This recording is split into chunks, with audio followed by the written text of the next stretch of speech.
rich. I ain't playing with you, rich. Here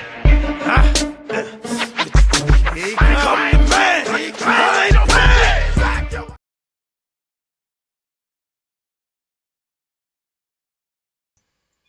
Here's HR5404. This is in the House of Representatives, March the 22nd, 2018. That they just did this almost a couple weeks ago. So you all need to pay attention to this because it's very important for you all to understand probably why they're trying to pass this. So it's a 115 Congress second sessions on March 22nd, 2018. The House introduced to the House the HR, which is House Resolution 5404, to define the dollar as a fixed weight of gold. Okay, in the House of Representatives, March 22nd, 2018, Mr. Mooney of West Virginia introduced the following bill, which was referred to the Committee on Financial Services. It's a bill to define a dollar as a fixed weight of gold. Now, it starts off, be it enacted by the Senate and House of Representatives of the United States of America and Congress assembled, Sections 1 findings. Congress finds that the following. Number one, the United States dollar has lost 30% of its purchasing power since 2000 and 96% of its purchasing power since the end of the gold standard in 1913, which should be 1933. Okay. Number two, under the Federal Reserve's 2% inflation objective, the dollar loses half its purchasing power every generation or 35 years. Okay. Three, American families need long-term price stability to meet their household spending needs, save money, and plan for retirement.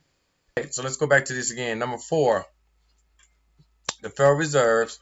Let me adjust this right quick so make sure that you all can see this full screen.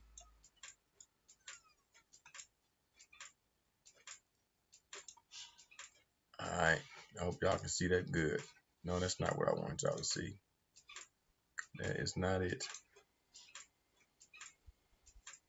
All right, we're gonna go back to the screen just a moment. I think it's trying to go to credit checks total, which I don't know why. Okay, so let's go back to this document again. What you're gonna see right here is at number four. I mentioned earlier. Well, actually, I mentioned number three. So let's go to number four. The Federal Reserve policy of long-term inflation has made the American manufacturer uncompetitive, raising the cost of the United States manufactured goods by more than 40% since 2000, compared to less than 20% in Germany and France. Now, on number five, between 2000 and 2010, the United States manufacturing employment shrunk by 1/3 after holding steady for 30 years at nearly 20 million jobs. Oh, I almost said 1,000. 20 million jobs. Number six, the American economy needs a stable dollar, fixed exchange rates, and money supply controlled by the market, not the government. Right. Yeah, you're going to cut out the Federal Reserve? Really? Number seven, the gold standard puts control of the money supply with the market instead of the Federal Reserve. Sure. With the market of what? Market of a den of thieves? Okay. The gold standard means legal tender defined by an convertible into a certain quantity of gold. Number nine, under the gold standard through 1913, the United States economy grew at an annual average of 4%, 1/3 larger than the growth rate since then, and twice the level since 2000. You were bankrupt in 1933. So, okay, anyway. The International Gold Exchange from 1914 to 1971 did not provide for the United States dollar convertible into gold and therefore helped cause the Great Depression and stagflation. No, it's cats like you all getting money from fraudulent mortgages making everything stagflation. Okay. The Federal Reserve's number 11. The Federal Reserve's trickle-down policy of expanding the money supply with no demand for it has enriched the owners of financial assets, but endangered the jobs, wages, and savings of blue-collar workers. Exactly, blue-collar workers. Exactly what it did. So number 12.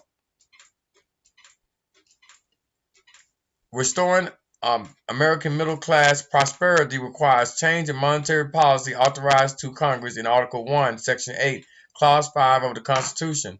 And we probably should look at that. Okay. Section 2.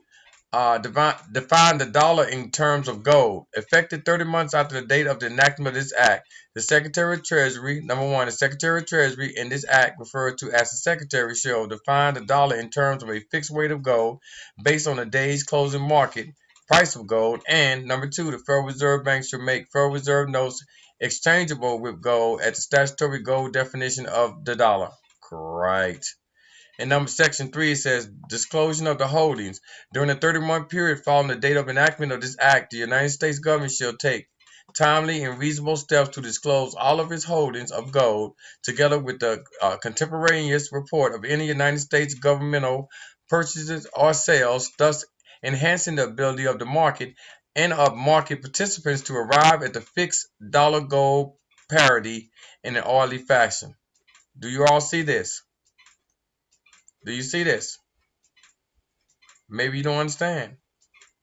It's got introduced right here into the House. If it passed the House, it passes the Senate, it goes to the President, and it becomes law. Are y'all ready for this? Well, the dollar bill will actually become legal currency. Were you all paying attention to this? It's interchangeable for gold, which makes it just as valuable, the dollar bill just as valuable as gold. Do you honestly think they're gonna let what do you put it right here? Let's put it right here. The part where it says the gold standards puts control of the money supply with the market instead of the Federal Reserve. Really? They still gonna be printing fiat dollars, and you can take those in and trade them in for gold, which means every time they charge a dollar, they charge $2 to print $100. When you go buy gold, you still have to pay them for the dollars to buy the gold. Just doesn't make any sense. But if you let them tell it, it makes all the sense in the world. You know why? Because they're so smart and they're the elites. They don't know shit. Check this.